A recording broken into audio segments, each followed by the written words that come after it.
at 10th Avenue, Caloocan Motor Stop. Ayan, mag-change oil tayo. Ang ating langs for today's vlog, RS8. Dahil ang odo ni Zero Q is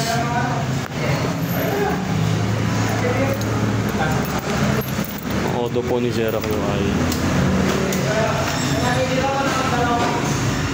2,326. 2.4 dapat pero 2.3 na lang yan. Mag-change oil na tayo. Ito lang is natin gear oil naman guys. Ito yan ang aking langis for today.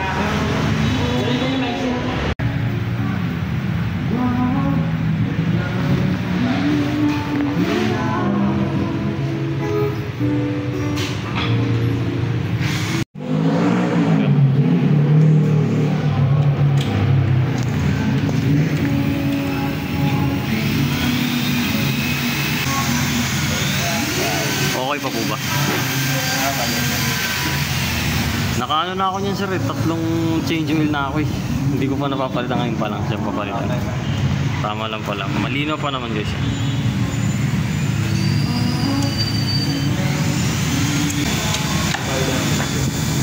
Isang stick lang po ba siya sa gear oil? Ah, hindi siya sosobrahan ng 20. 120, 120 po ba talaga siya? Okay. Akala ko kasi 100 ml lang yan. So 120 pala talaga. Ito, isang shot na. Saka din naman pumoto. Kunti lang talaga. Hanggang dito lang. Okay. All that. So on drain plug pala guys dito. Ayan. Ay, ito yung lalagyanan. Ayan, dito yung drain. Ito lalagyan. Yung... May nakita niya nga. Gusto niya ang pag-ayo. Ano yun? Yung sadya? Kano kaya? Hindi ko May alam. nagpaparang estimate lang naman siya. May limanda. Papagawa.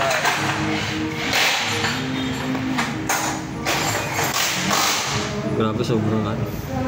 Kasi dati siya rin nung nag-change oil kami. Pag dito ko pala sa baba, nag-change oil. Sasayot sa ano? Centers na dito. Centers sa dito na mas madali. Apo. Parang medyo medyo clearish pa. Parang marami yata. Yo po, 900 po yung nilagay dyan eh. 800 lang po, okay na. This only estimate.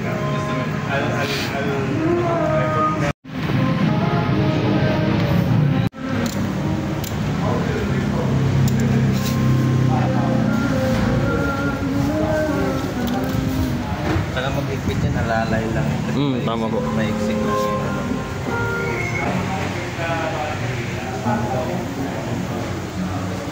Sir, yung sa sa oil cooler na to, paano po siya lilinisin talaga? Ay, di ba? Pero okay lang po ba siya na ganun na? Madumi? O bubuksan na lang yung kaha, tapos babrasin na lang? Ayun na lang. Ganun na lang to. Iniisip ko kasi nalulusong din kasi to. Hindi naman na.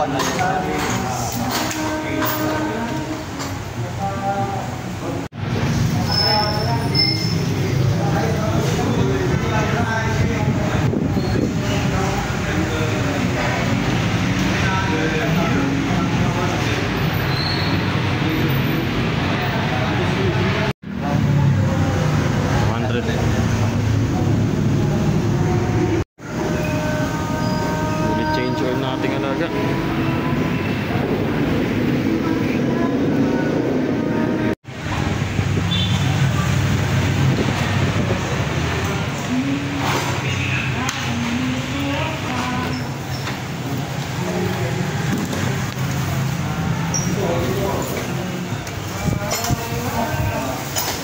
Ayun, ang dami na collect ng langis.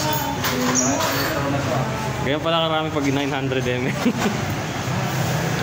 So dapat po guys, 800 ml lang po. Sakto lang.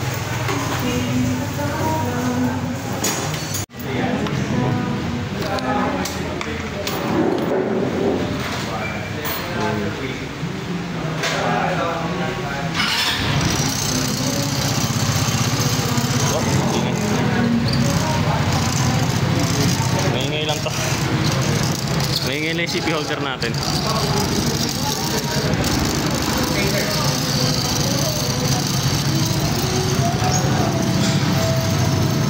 Go for okay goods.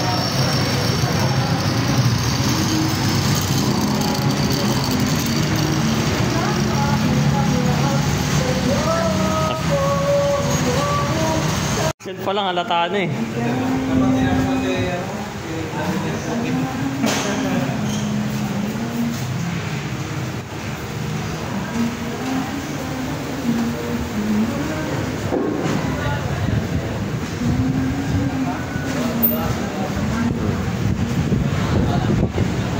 Sir, tanong ko lang, may tumitining kasi sa front ano ko. May tumitining sa ano niya. Pag pag nililigo ko minsan, may tumitining, parang may kumakas kasi yung brake pad. Lilinisin lang po yan. Marumi. Mukha nga marumi, halata naman si Chure. Ayan natin naman. Baka nga dahil. Ganyan, palinis mo na lang. Okay, sige. Sige po. Sige po. Thank you, sir. Thank you. Alright, guys. Saan yung helmet ko? Ay, helmet ko sa loob. A few moments later. What's up, mga kaumis? And it's a brand new day. Birthday ko hapon. And nagpunta tayo sa Motor Start and Av. Yun nga, sa vlog na to. Nakita nyo na pinuntahan natin yung Motor Start and Av. And ito na ngayon si Zero Q. Fresh na ulit yan. Naligo na kasi siya. Dun sa vlog na yon, sa video na yon, ang recommended talaga para sa Easy Ride 150 Fi natin na oil capacity, yung ilalagay nyo na oil sa EFI nyo. Ayun guys, tinapik dun, sinabi ni kuya na na 800 ml lang po ang lalagay natin sa Easy Ride 150 Fi natin. Kasi huwag kayong maglalagay ng above pa dun. Kasi ang mangyayari po, pag sobra sa langis yung engine natin, ang mangyayari, tatagas po yung yung sobrang langis po nun, lalabas po siya sa airbox natin. And tingin ko yun yung nangyari ngayon sa akin ngayon. Kaya makikita nyo dito, papakita ko ngayon. What I've been pointing on is this one. Ayan. Kung nakita nyo guys, ito po yung airbox natin. And dito sa end nya, sa baba, meron po siyang maliit na plastic dito, goma, tapos naka secure po siya ng clip. Yan, meron po siyang clip dyan, nakalagay siya. At kung makikita nyo, may langis dito. Yan, kung makikita nyo, may langis po dyan sa loob nyan, and possibly dun din sa loob ng airbox may langis din dyan. And kaya nagkaganyan guys, kasi sobra yung langis na nilagay ko. Nung last na change oil ko dito is 900 ml ang nilagay kong langis dito, which is sobra nga naman. And hindi po siya recommended na 900 para sa akin, kasi tested ko na sa unit ko. Kaya stay tayo sa 800 ml, sa gitna lang tayo. Hindi 700 ml, hindi 900 ml, kundi 800 lang po ang yung ilagay. Yun lang, huwag na kayong sumobra doon.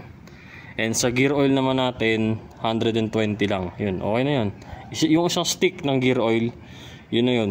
Wala na kayo dadagdag pa ron. Kung gusto magdagdag, bahala kayo. Hindi naman nag-evaporate ang gear oil natin. Sa engine lang yun. Sa engine oil lang ang nag-evaporate. And well, maybe isang araw, anin ko na lang to. Papalinisan ko na lang to sa shop siguro. Sa casa or sa shop, mas okay yun. Tsaka kinaganda rito sa na to, sa plastic na to, wala siyang butas dito. Ang mangyari, secure na secure tong itong lock na to. Bali hindi lalabas yung langis, hindi magdidrip yung langis dyan. Di tulad sa dati kong motor na Rapid 150. Ayun, sa iba pang Rapid 150 users na, sa airbox nila ganito rin yung style, kaso may butas sa gitna. Kaya once na mag-overflow yung carb nila, or sobra sa langis yung Rapid 150 nila, magdidrip ng oil yan dyan. Kaya ngayon, alam nyo na dapat guys, na tamang langis lang ang ilalagay nyo sa Easy Ride 150 Fi ninyo. Kasi hindi naman porket may oil cooler tayo daw, magdadagdag na tayo ng langis. Kasi hindi naman natin madidrain lahat ng langis dyan sa oil cooler natin Bali nandiyan dyan pa rin yan kung baga. Hindi naman pag nag-change oil naman tayo, hindi naman natin babaklasin yun di ba? Kadalasan na ng pag-change oil natin, paparada natin dyan, tapos drain lang natin yung oil dyan. Hindi na natin dinidrain yun na sa oil cooler natin. Ay, sa oil cooler, hindi na natin dinidrain yun. Bali, naiiwan na yun dun. Okay.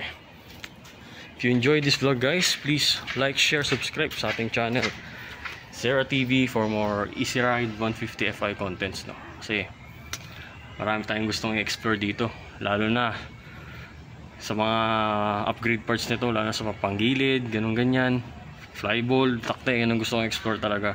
Kasi maganda naman performance niya, kahit all stock. Easy 90-100 to. Pero hindi ko pa talaga natatry yung 120 plus, pero tingin ko kaya nito kahit stock lang siya. And yun lang na. This is Zera TV, ride safe sa lahat. Zera TV out. Pogi na ng Easy Ride